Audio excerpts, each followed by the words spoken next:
All right, testing one, two, three. I think we're good. This is Jimbo Paris, and welcome to the Jimbo Paris Show. So today we have John Mayer, and we're going to be putting him up right now. He's a professional hypnotist, and we're going to learn a little bit about hypnotism. Let's hear.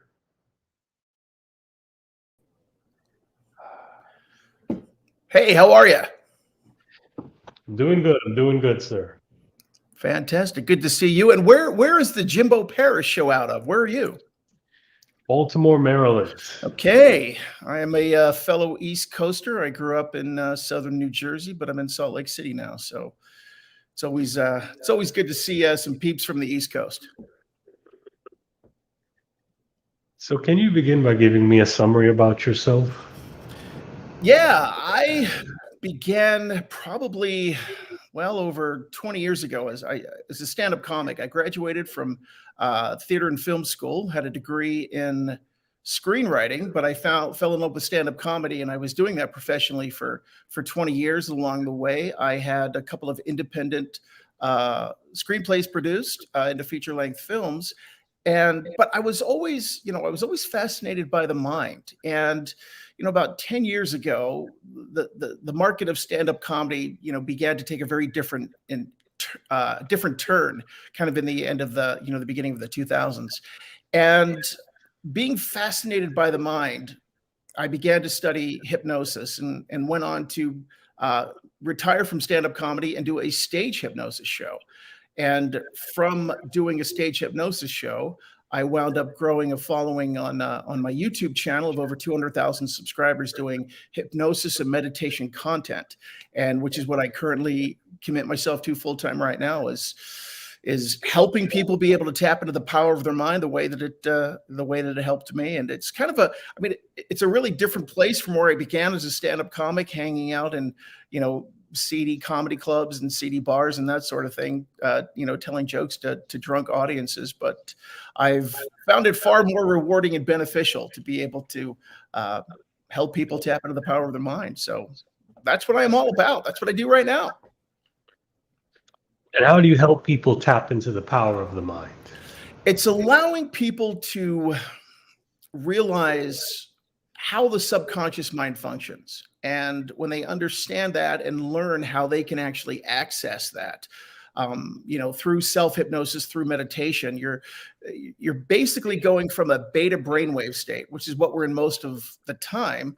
You're slowing those brainwaves down and you're entering an alpha and theta brainwave state, which allows you to tap into your subconscious mind. And, it's kind of like, when you go in, it's like computer programming. You're going in, you're deleting some code that doesn't work, and you're putting some new code in that does work.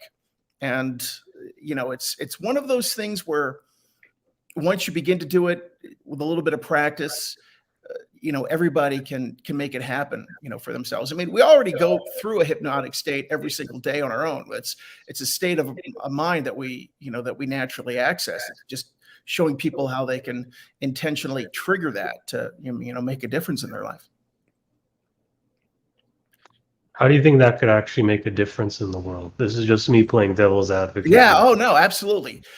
It makes a difference, and this is kind of my philosophy. We've heard for years about external threats to humanity. I mean, I grew up in the 80s, and it was always the fear of nuclear war, right? There's this existential threat that humanity is going to be destroyed through nuclear war. And this generation, we hear a lot about the existential threat of climate change, but I truly believe that the greatest existential threat to humanity isn't coming from the outside in, it's coming from the inside out. It's individuals, not realizing that they can manage their emotional states. And, we live in such a connected world now where emotions can go viral. And it's mostly anger and frustration, bitterness, hostility can travel around the world in an instant just because of what we have, for social media. And when we learn to be able to readjust the way that we realize that we can function our emotional states, it makes the individual become certainly much more centered, much more grounded, much more rooted in the connection of humanity, of decency and compassion and caring. And you do that with one, and that one person is able to help somebody else who's able to help it to somebody else. And then suddenly you have an entire group of people that may have different ideas and different beliefs and different opinions, but because they understand the ability to connect with other people, that they're able to communicate and we're able to come together. And that's kind of what I'm passionate about doing. And where does this passion come from? Where was that? It came from my own experience. I was at a point in my life, about 10 years ago, where I had gone through a divorce. I was a single parent, and dysfunctional relationships, and not having, I was steeped in my own anger issues. My whole thing was as a stand-up comic, and which is what I learned in film school. All drama is conflict. So you're not going to have a Star Wars unless there's a Darth Vader and there's a Death Star and there's something at stake. So I took that when I was doing stand-up comedy, that all drama is conflict, which would be funny for me. So I was able to stand on stage and tell jokes, but I was telling jokes about the dysfunction of my personal life. And I looked at my personal life and said, hey, the more dysfunctional I am, the more jacked up it is, the funnier I could be on stage. And that made me incredibly unhappy personally. And I wasn't succeeding in the areas of the things that I wanted to do. I was kind of hopeless. I wasn't sure where things were going to go. And I was unhappy as an individual. And then I realized that, that's all me. It's one of the things I tell people is, the bad news is whatever you're going through, it's all you. It's all because of you. But the good news is whatever you're going through can all change because of you. And that's what that's how it happened to me. My life is vastly different now than it was 10 years ago in so many ways. I just celebrated my 5th wedding anniversary with my wife. It took me 3 times, took me 3 marriages, but this is the one that, like, once I got my stuff together, it just all clicked and it all came together. So I found a level of personal happiness, a level of personal peace, personal success that benefited me and, my family. And that's why I'm passionate about being able to share that with other people. And, the thing that I tell people is there's no right or wrong. There's only if something works or if it doesn't. So I put my content out there, like on my YouTube channel. I share ideas and concepts and things that worked for me in my life. And if it works for somebody else, if they're able to receive that and they notice a difference, fantastic. I'm grateful for that. And I'm grateful to hear from the people that I do that say, hey, these ideas, these concepts changed my life. How does hypnosis make one more accountable? Well, what it does is when somebody has the opportunity to realize that, it's their thinking, it's their programming. And again, that can come from so many different places. And it doesn't necessarily mean that it's somebody's fault because, the way that they are, they're programmed. But when people can look at inside of themselves and realize that they can change themselves, then that's what makes the difference. Because, so many times I hear from people, we all hear from people that, somebody else made them mad, or if this person would simply behave this way, if this person would do this, if this circumstance would be this way, then I can be happy. And it's actually the other way around. It's not about what's happening out there. You don't need other people to behave a certain way. You don't need other circumstances to be a certain way. When you inside of yourself can come into peace and come into happiness, that's when it all comes together. So it's holding people accountable or letting know that they're accountable for their emotional states. And when somebody is opened up to that and they're willing to do the work and take a look at that and go through the process of saying, hey, I can make a shift for myself, then it's all better for them that way. And how does one initially make that shift? How do you push them in that direction? Well, obviously somebody has to, prefer to make some type of a change, or they're looking at something in their life and they're going, this isn't working out for me. And when somebody can just open that door up enough and they're willing to, like with me, for example, like I never thought I could be hypnotized. I never had any concept of meditation.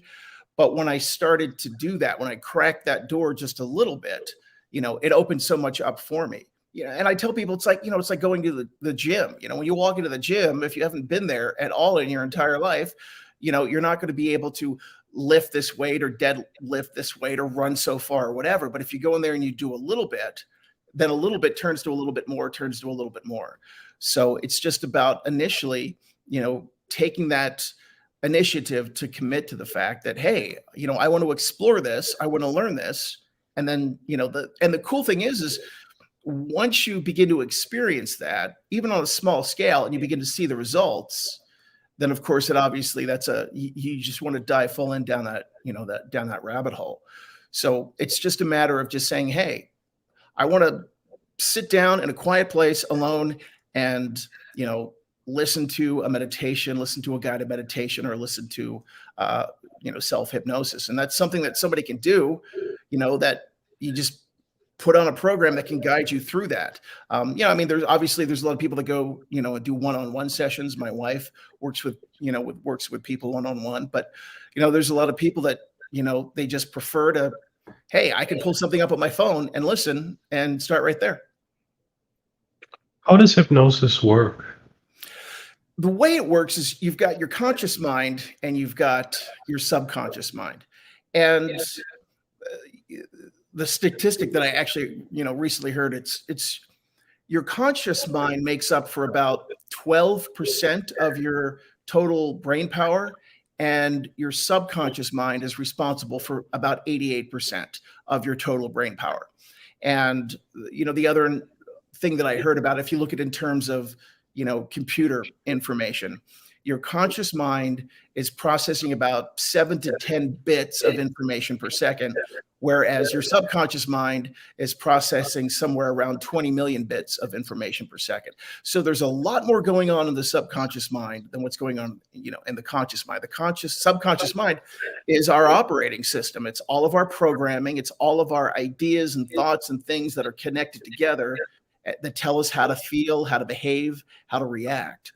So what you're doing is when you experience hypnosis, you're getting into the subconscious mind where you can actually make those things happen. Now, the challenge is that the subconscious mind is lazy and it doesn't like things to change. It's pretty hardcore about how it wants to operate.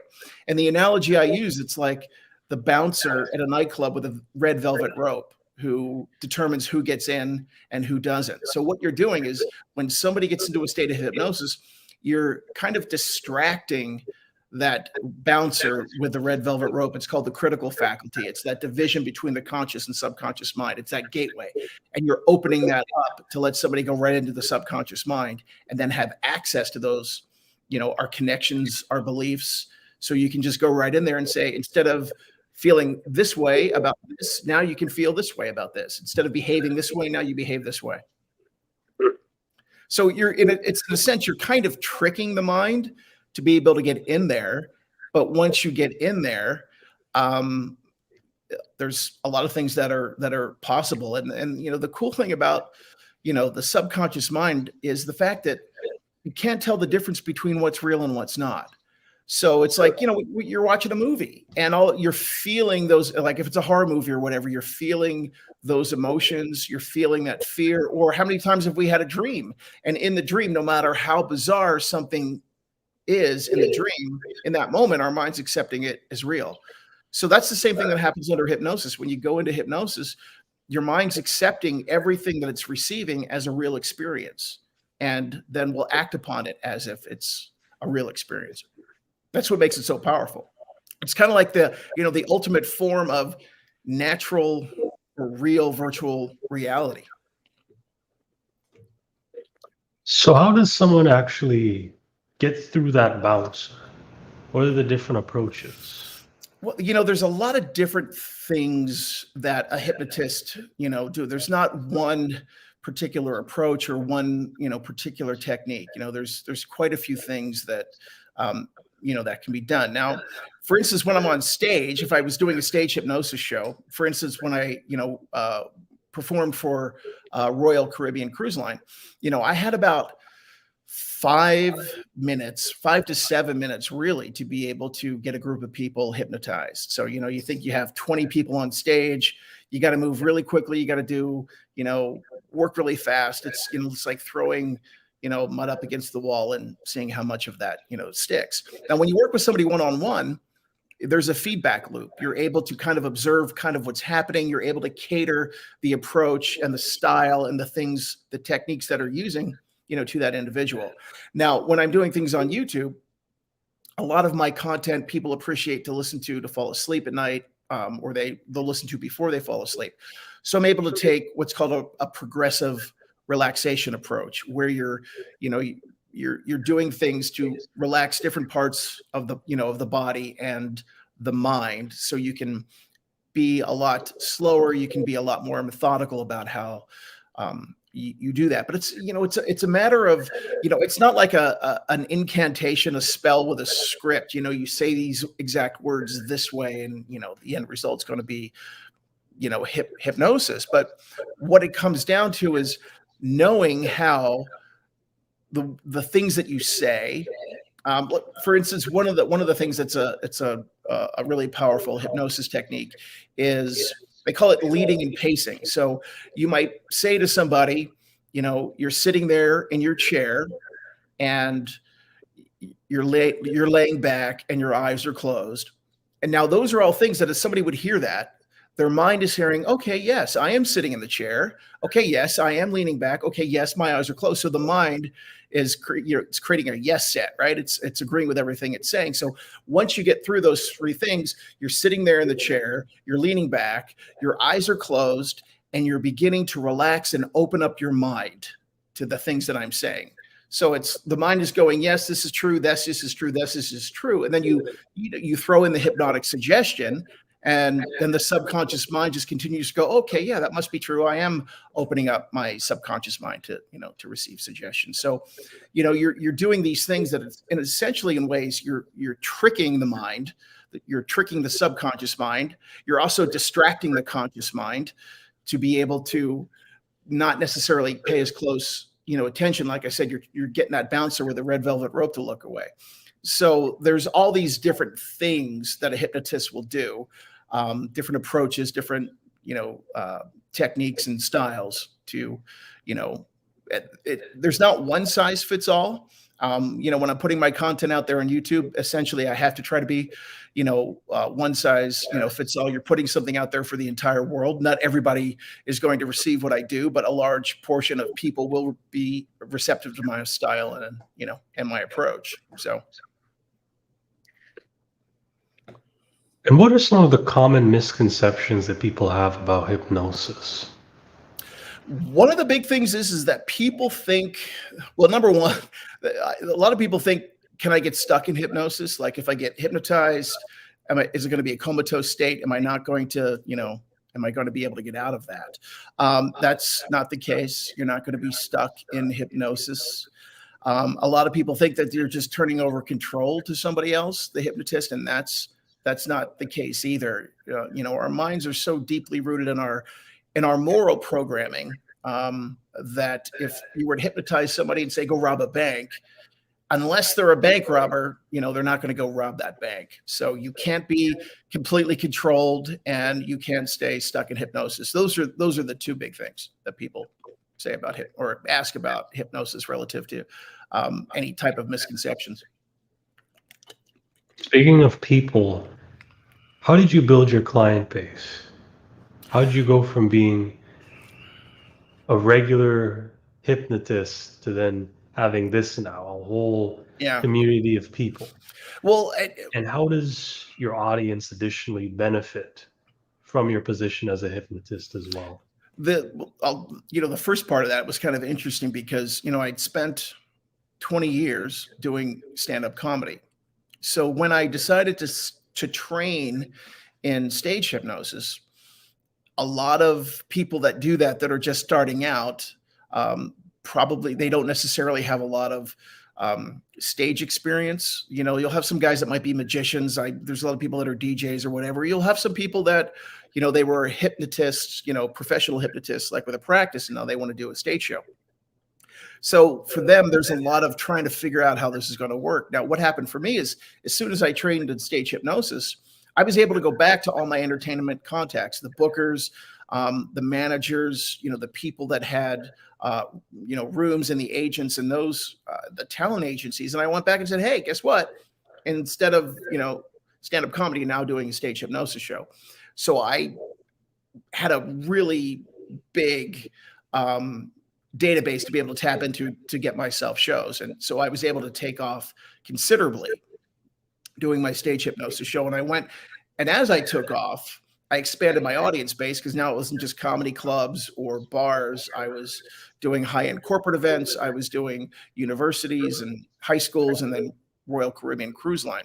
So that was able to kind of propel me, in the stage hypnosis realm. Then what happened from there was the big things a lot of hypnotists do after their show is they sell their merchandise. They've got stop smoking programs, they've got weight loss, and all these different programs. Now, when I started doing it, CDs were still kind of a thing. So you would sell CDs after your show. But of course, within the last 10 years, people stopped having CD players. It became, an obsolete thing. So a lot of hypnotists were talking about, well, should we put these on MP3 files and sell thumb drives after the show? How can we sell our stuff? And my thought was, well, instead of selling this stuff after the show, why don't I put it on YouTube and then tell people in the audience, hey, go to my YouTube channel and subscribe to me on YouTube. And that began to build my subscriber base. But then at the same time, I developed an organic following, people who were on YouTube that were looking for, hypnosis and meditation content. So it just organically snowballed. So it just kind of went from one to the other and just kept compiling. And this, the second part of your question is, and rephrase that second part of your question for me about how, the audience base benefits. Yeah. Can your audience benefit from your show? Are you talking about the stage hypnosis show itself? Well, I'm talking about a lot of things like corporate events, those things. Yeah. Well, one of the big things from somebody, even if they're just watching the show as an audience member, one of the things that I do up front is, well, in order to have a hypnosis show, you deserve to have volunteers on stage. So you have to get volunteers on stage. So it's really important those first few minutes that I'm on stage to be able to let the audience know that they're going to have a lot of fun. It's going to be really interesting to watch. It's going to be fascinating. But I also let people know, I'll give them some things about, this is what's going to happen when you come up here. You're going to be able to, you're going to feel really good physically, because there's a lot of profound physical benefits that somebody can get from just being in hypnosis. 15 minutes of hypnosis is like the equivalent to, 4 or 5 hours of, deep sleep at night. So your body can really benefit physically. And that's one of the things when I was on the cruise ship, as I would tell people, when you come up here tonight, you're going to have an incredible night's sleep. You're not going to have any issues sleeping. And every time I would say that, you could hear the audience, they would kind of they were talking about it. That was like an interesting thing for them. That was reason enough for them to want to come up on stage. But the other thing that I would tell people too is look, if you have a goal that you're looking to achieve, if there's something that you want to accomplish, when you come up here tonight, at the end of the show, we're going to make sure that your subconscious mind is empowered to make that happen. So people now have a reason, they feel motivated to go up on stage. And when I was doing the cruise ships, I'm on the cruise ship for a whole week. It's not like I do the show and I'm gone. People have the opportunity to interact with me through the week. And people would come up to me all the time and they would say, "You're absolutely right. I had the best, sleep of my life that I've ever had. Thank you for that. Now I'm more interested in finding out about how I can utilize hypnosis or meditation to have this continually happen for me." Or people would come up and I had one woman one time, she came up to me and she said, "I'm a chocoholic. I eat way too much chocolate. That's my weakness. I'm here on a cruise ship. There's chocolate everywhere. So I thought if I came up on stage, you could help me stop eating chocolate." And she said, it's been 4 days since the show, and I haven't had any chocolate since. And my friends can't believe it. They're completely amazed. So I would give people reasons to come up on stage, things that would motivate them. And not only just in that moment, I mean, they would have a beneficial experience from that moment.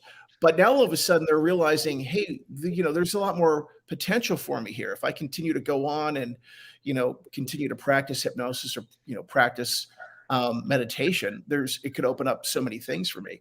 So that's how the audience members and the volunteers of my shows were able to benefit. And even people that didn't necessarily participate in the show, people would come up to me all the time, especially at corporate events, because everybody knew each other. People would come up and say, I work next to that guy every single day. There's no way that was fake. I can't believe what I just saw up there, but it really happened. And that's amazing to me. So it would create curiosity for everybody to explore, what could be possible relative to their minds. And this is your business tactic. It's inciting curiosity. You're sort of the man. You're sort of luring them in. You're attracting the audience. You're not going after them. Well, it's kind of, anything relative to, when they talk about, sales or marketing, it's, you're making a promise and then you're following that up with a proof. And then of course, if you're selling something, then the third P in that equation is price, right? It's promise, proof, and price. For me, it was making a promise to people, hey, this is what you can experience. And then they would see the proof of that. So, that's basically you're letting people know. And and the thing about hypnosis and meditation too is it's been around for, since the dawn of humanity. It's something that ancient civilizations had practiced and had an understanding of, that I think we kind of lost track of. And then of course it kind of began to become a thing in, the 1700s with, Franz Mesmer. And then of course, James Braid, the Scottish surgeon in the 1800s, where so in the 1700s people started to kind of explore and try to figure this out again. We have more understanding about it now, so it's not something that's necessarily new. It's it's quite ancient, but for a lot of people, it is kind of a new thing for them. It's something that they're discovering. I did a poll on my YouTube channel a few months ago asking people, how long had they been meditating? Was it less than a year? Was it 1 to 3 years? Was it longer than that? And, the majority of people, it was something within just the last couple of years that they began to explore and experience. Now, of course, the thing is that once you kind of go down that road and you see the benefits and you realize the benefits, then people talk about that. My wife doesn't do any marketing or any advertising for what she does. She works with people one-on-one. It's all word of mouth, and people notice a change in other people. They notice that all of a sudden they're behaving differently in more positive ways. A lot of the drama, the dysfunction is gone. And so many people that my wife sees, it's because they know somebody that my wife worked with and they saw the difference. And now they're like, hey, sign me up. I want to do that too. And when you do all of this, does hypnosis work for everyone? Hypnosis is a natural operational state of the human mind. It's something that we are all, designed with, right?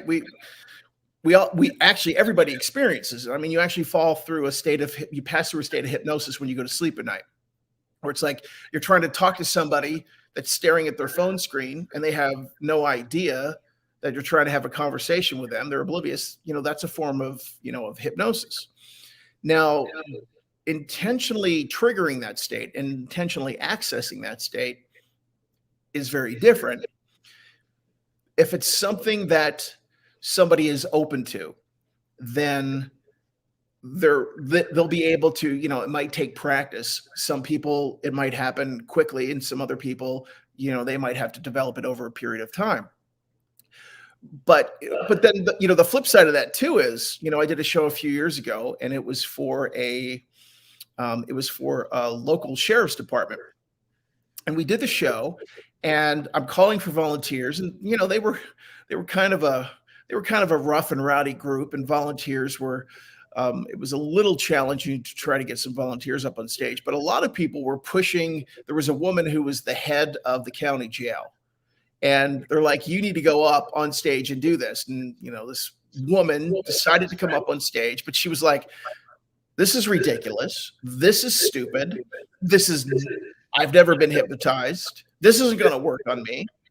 And an hour later, she opened her eyes up and had no idea what just happened over the last hour. And everybody was pulling out their phones, and they were playing back the video showing her what happened on stage. And she couldn't believe it. She was stunned. Now, it's an example of somebody that was kind of in resistance, but, wound up being able to do it. Now, the thing is it's very different for somebody to sit at home and listen to what I do on YouTube versus being willing to come up on stage in front of a group of people and be hypnotized, that way.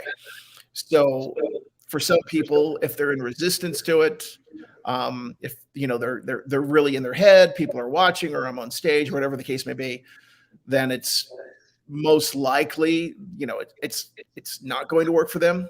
But then you have people that turn around and it's easier for them if they're in a one-on-one setting. But the thing is that once you begin to develop that ability, it becomes easier and easier and easier. So all people that have come up on stage that have been to, hypnotists for one-on-one, or they do regular meditation, and they're always the ones that are able to go down really deeply, really quickly, at the top of the show. What are some of your best client success stories?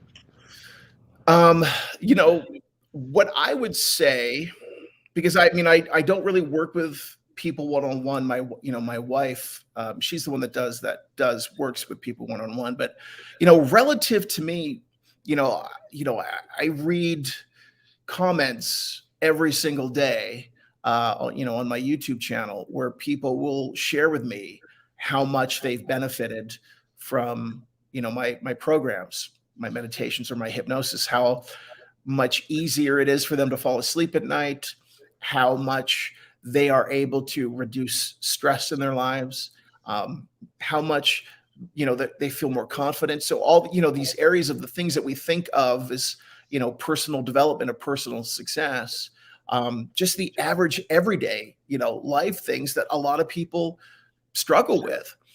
I hear from people all the time that say, this helped me. So, that to me is the greatest, what I say as far, as a success story or compliment to me, is hearing from people all over the world that tell me how they were able to benefit and continue to benefit from listening to, my content. Would you consider yourself a family business owner?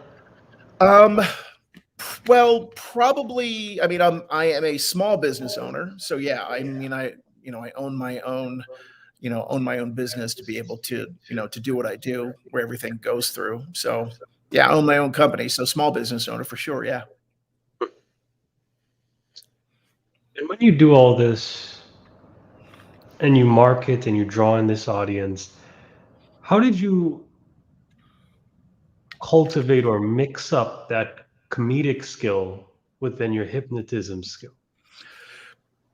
That came in very handy when I was doing stage hypnosis, because obviously you had to have an element of ability to be on stage. You had to have an ability to be able to kind of think on your feet, which I was obviously able to do, doing stand-up comedy, and you had to kind of know what was funny. So those two things paired really well for my stage hypnosis show. Now, the interesting thing that I did find when I started doing hypnosis as they call it, the pre-talk. That's when you go up initially, you talk to the audience for 7 to 10 minutes, warm them up, let them know that they're going to have a good time when they came on stage. And I found that when I leaned too heavily on being funny during that time period, making a lot of jokes, the audience almost seemed a little bit intimidated by it. It was a little harder to get volunteers, because when you're a stand-up comedian, and you're on stage, you kind of take this, superior attitude that I'm the one up here. I'm the one that knows everything. I'm the smart ass, and I'm the one that's telling jokes. Don't mess with me.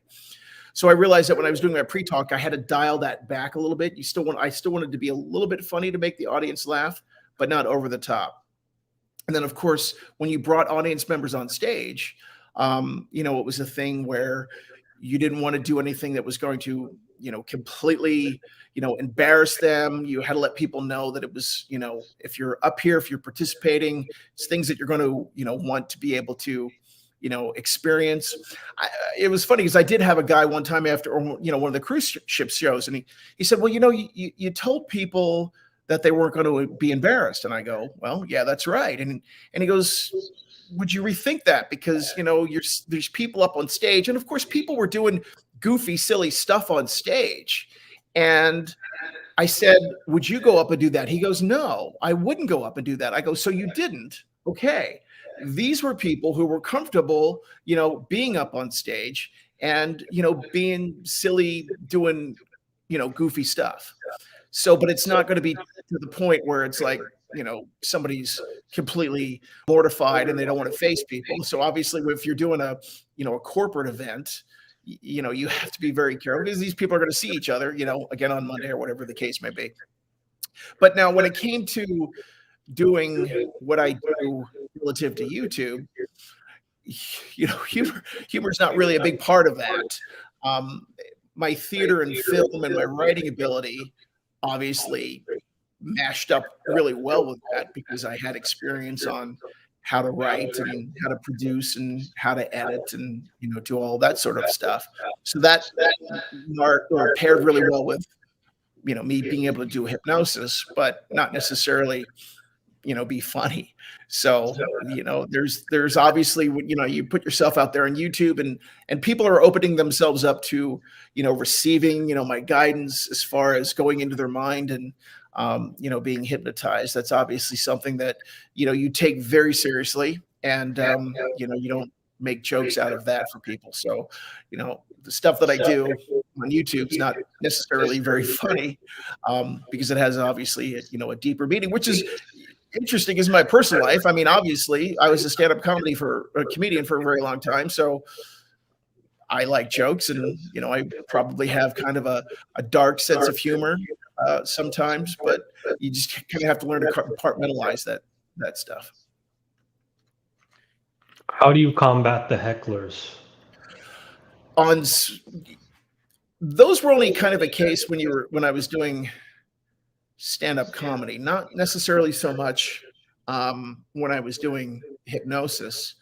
And it was funny too, because it was one of those things when I was doing stand-up comedy full time, my wife would say the favorite part of the show for her was when somebody did try to heckle me, because it just became an excoriating experience for the people, that were trying to heckle me. And it was because my stand-up comedy, when I was doing it, like I said earlier, came from a lot of dysfunction in my personal life. So I kind of came across as, this angry, raging guy on stage, a little combative. So of course, if somebody would heckle me, then it would never necessarily end well for the people, seeing people getting thrown out of clubs and stuff because, they would get so upset. When you're doing, stage hypnosis, you're not going to be, the rude jackass that you might be as a stand-up comic, to people. But like I remember one time I was doing a corporate event, and this is typically, it would probably happen more so at a corporate event because you got people sitting at tables together, hanging out. But there was an audience or a group of people that were talking quite a bit. They were being really loud. They were kind of disruptive to the show. And, I told one of the volunteers on stage that I think she was supposed to be like the fun police. And if there were people that were ruining the show for other people. She was supposed to. So here was this whole group of people that were talking in the back and had no idea the show was even happening. And then all of a sudden you had these people from the stage, these volunteers from the stage that walked down into the audience and just started harassing this one table and got them all to, go up and throw them out. So it was kind of it was an entertaining, component to the show that, that worked out fairly well.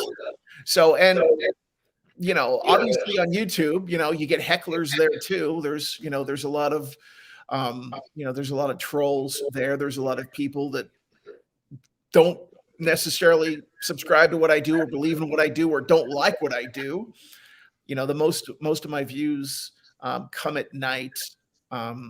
So I'll wake up in the morning and I go, okay, well, let's see what people said overnight. And of course you open up the YouTube comments and, there's always haters and there's always some angry people. And that's something that I have to take what I share with people and make sure I really apply it to myself as far as kindness and compassion, because that stand-up comic side of me from back in the day, would always want to get that last word in, would always want to have some acid-tongued response to something that somebody was saying. And, I just deserve to be the antithesis of that now. So I don't engage with those people. A lot of those people get either blocked or their comments just get deleted. Which one do you think is more important, stage work or YouTube work? For me, I found it's what I do on YouTube. That's become, far more of a priority and far more important to me. And it's more rewarding for me because, putting on the show, the stage, the stage work is great because, you're there with a group of people and you're able to share something with them that, will benefit them or make them laugh or feel good, in that moment. But when it comes to being able to put myself out there to everybody on YouTube, that's far more rewarding because I'm reaching far more people, and there's a much bigger impact.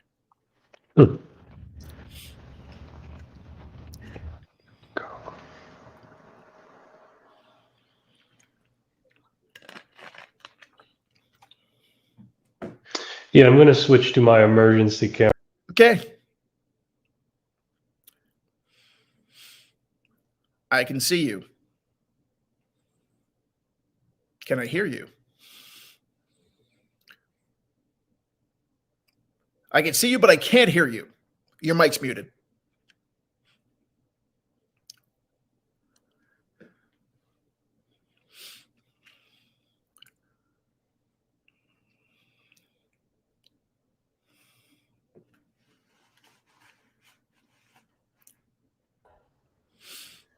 There we go. Now I can, I was going to jump in and do a little kind of an impromptu hypnosis or meditation there, but you saved me from that. You came back, so it worked out well. Now, have you ever done meditation or experienced that? Yes, I've done it quite a bit. Thank you for asking. And how was what are some of the things that you've benefited from? How have you noticed a difference for you from experiencing that? Well, me personally, let's get into you first. What are some of the benefits specifically you've got? Well, there's not only just mental benefits, being able to, change your mind and, your thinking and that sort of thing, but there's tremendous physical benefits that people can experience from hypnosis and meditation. And the thing is they're sister states of mind. A lot of people will ask me, what's the difference between hypnosis and meditation? I mean, you are going from that beta brainwave state down into an alpha and theta brainwave state. So there's very similar things happening relative to the mind there. But what happens physically is that your body is experiencing, a boost of dopamine and endorphins. So you feel really good emotionally. But the other things that happen as well is, your body gets a boost of antioxidants. So you have this tremendous immunity boost that's happening, to your body. And also, I mean, there was a really, really interesting study done a few years ago where they had taken women that had breast cancer and they were going to go through a severe course of radiation. So they broke the women up into two groups. One group of women just got the radiation, and that's all that they received. The other group of women did the radiation, but they also meditated every single day. Now, one of the things that happens is when you go through chemotherapy, your telomeres can get ground down. And basically, what your telomeres are is they're almost like the little plastic caps on the end of your shoelaces. And these are at the end of your chromosomes. They're a protective covering for your chromosomes. And when your telomeres wear down, I mean, that's an aging process. So at the end of your life, your telomeres are going to be so worn down. That's why you get old, and that's why you die. And one of the things that happened with people that go through chemotherapy is that their telomeres get wound down or ground down because of the impact of the chemotherapy. What they found at the end of the study was the women who just went through the chemotherapy, as expected, their telomeres on their chromosomes were ground down. The women that went through the chemotherapy and also meditated on a daily basis, their telomeres remained intact, and there was no wear on their telomeres. So we have this really powerful resource for our body that's able to keep us energized and healthy, and it just comes right from the experience of doing a meditation or hypnosis every single day. So you have all these tremendous physical benefits, and people can utilize that to relax and calm down. They're able to de-stress, and I hear that from a lot of people. People go through all these different kinds of experiences of anxiety just because of the world we live in, and they're able to tap into that part of themselves that allows them to feel more comfortable, that allows them to feel more relaxed. So those are all the things that I've noticed a huge difference, in my ability to, sleep, and my ability to feel, more relaxed, my ability to, to feel healthier, but also in the things that you're trying to do, achieving your goals. If the mind can't tell the difference between what's real and what's not, when you start to input information into your mind, and your mind believes that you are somebody who has, capable of achieving whatever goal or have a belief in themselves, you're going to be able to make that possible. So, we have all these physical, mental, emotional, spiritual benefits from tapping into the resources of our mind that have been there with us the entire time. And what's the difference between hypnosis and meditation? What's happening is very similar. You're going from a waking beta brainwave state. You're slowing your mind down. You're going down to an alpha and theta brainwave state. In hypnosis, in a meditation, you're looking to kind of clear your mind and not necessarily have a bunch of thoughts in there. When you're doing hypnosis, you're opening the mind up to put those new ideas and those new thoughts in your mind. So on one hand, you can look at it, it's like, meditation, you're turning the engine off, you're giving the engine a break, allowing it to cool down and relax. Hypnosis, you're turning the engine off, you're giving it a break, but you're also giving it an oil change and maybe fitting it with some aftermarket parts to give it an upgrade.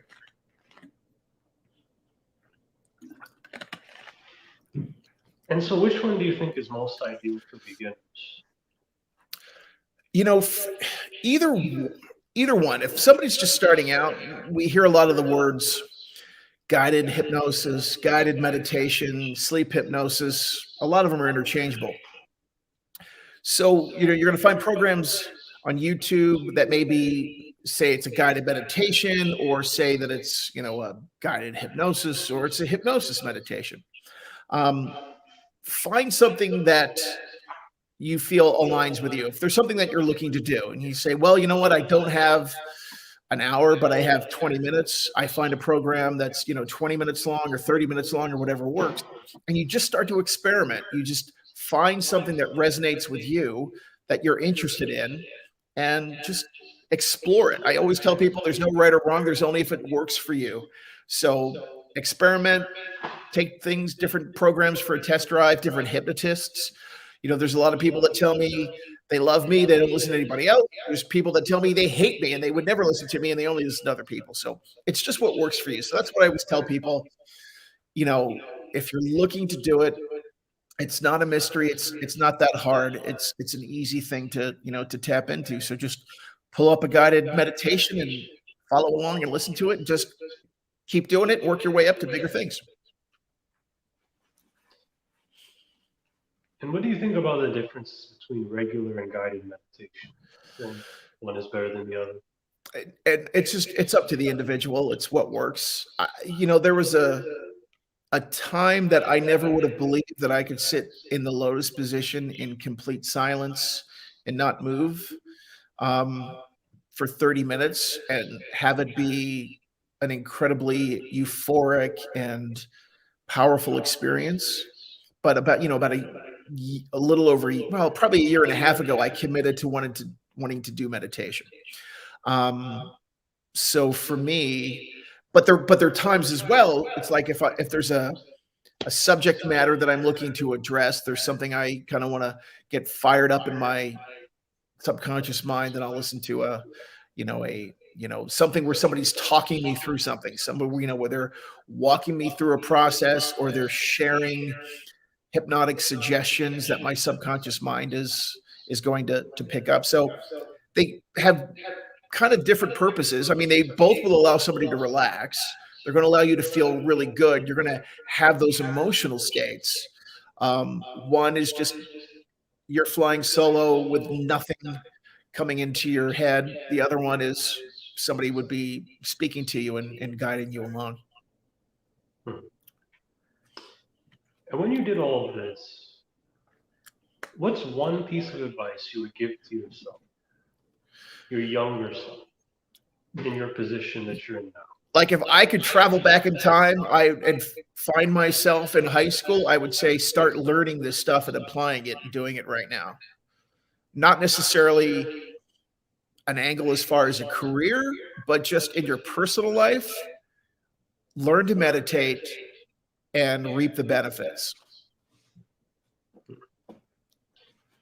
And what's one piece of business advice you could give to all the entrepreneurs listening to this? This is something that this is kind of personal for me because when I was a kid, my father worked for the family business. My father worked for his grandfather. His grandfather had a very successful, it was, I don't want to say construction company. My father was a welder, but they were a welding company. But my father at the same time was a very talented musician. He loved big band music. He played the drums. He was a fantastic singer. He had his own big band orchestra, and he would go out and play on the weekends. But in my father's mind, a real man was somebody who worked 40 or 50 hours, 60 hours a week at a job that he hated so he could provide for his family. And the things that you like to do, like music or entertainment, that was just a hobby. You don't ever consider doing that seriously as a profession. And I saw how unhappy my father was living that way. And when I was about 12 years old, I discovered his Super 8mm movie camera. This was back before we had VHS cameras or anything on our phone. And I was fascinated by wanting to make movies with my dad's camera. And as I would do this, I realized I actually had a pretty good knack for it. And it was something that I wanted to go on to graduate high school. I wanted to go to film school. And I said to my dad, what do you think about me making movies? And my father said, I think it's another one of your stupid, childish ideas. So my father told me this when I was like 13 years old. So I had two things going for me. I didn't want to wind up like my father. And I was going to prove to my father that he was wrong, that I could do something he told me I couldn't do.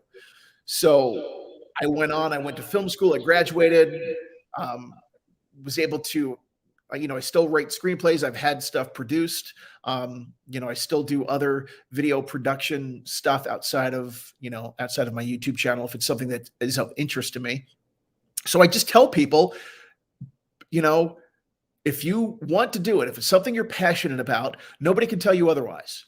Do what you want to do and don't believe anything else anybody tells you, unless it's something that, you can take as valuable information that's going to inspire you.